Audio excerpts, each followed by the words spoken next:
जननी मैया नभ का लहठी लो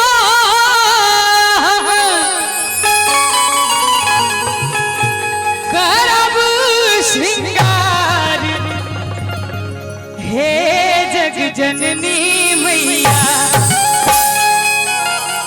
ताली बजावे सब गोटे, उठाबियो दोनों हाथ एक बेर और ताली बजाकर जगमग करते आके दरबार हे जग जननी मैया जगमग करते आके दरबार हे जग जननी मैया। नभ का लहठी लो करब श्रृंगार हे जग जननी मैया। नभ का लहठी लो करब श्रृंगार हे जग जननी मैया। जगमग करते आके दरबार हे जग जननी मैया। जगमग करते आके दरबार हे जग जननी मैया।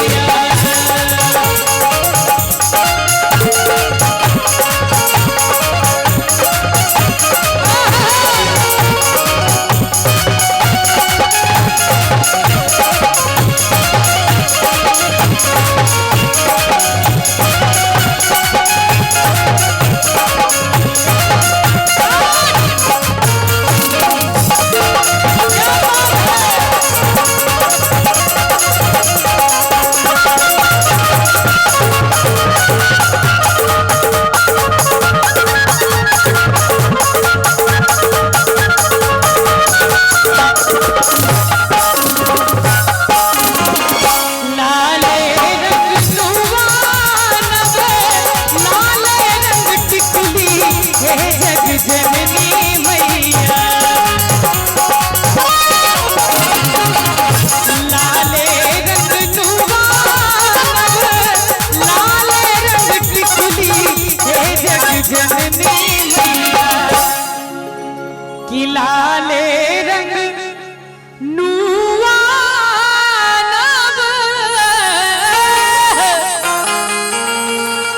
लाले रंग टिकुली हे जग जननी मैया। और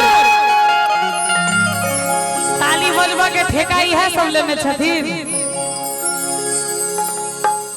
अहाँ सब जो है सब गीत निक लगैया कि इहो सब लगैया सब कुछ अच्छा लगता है। उठाइए एक बार दोनों हाथ अहाँ सब इनका सबके मर्द छथिन ना और जगह मर्द बने छथिन ताली बजबा काल में कथी होइ छै।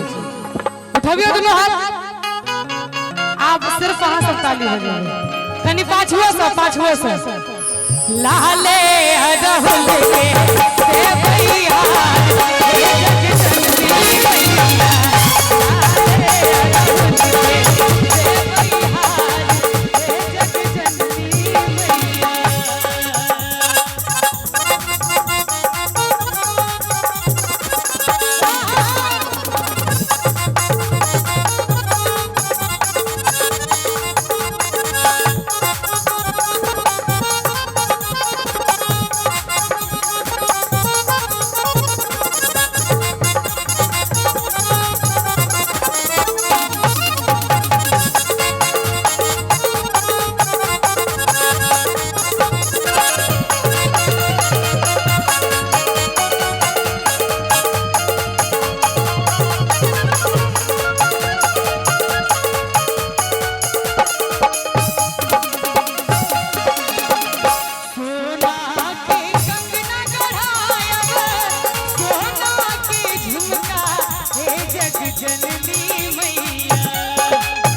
हे जग जननी मैया।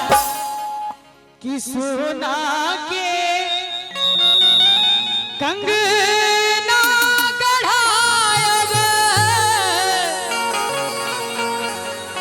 सोना के झुमका हे जननी मैया और तई पर सोनपुर के झलकार हे जग जननी मैया तई पर सोनपुर के झलकार हे जग जननी मैया। और आई जे धुन हम गाबि रहल छी, आई धुन पर हमर माय बहिन सब एकटा गीत गबै छथिन। जय गीत के बिना कोनो भी शुभ काज अधूरा होइ छै, चाहे बियाह हो, मूरन हो या उपनयन हो। ओ गीत के बोल छै दुई भाई छलियै ब्राह्मण एसकर किएलियै ब्राह्मण बाबू। दुई भाई छलियै ब्राह्मण एसकर किएलियै ब्राह्मण बाबू। कि दुई भाई छलियै ब्राह्मण एसकर किएलियै ब्राह्मण बाबू।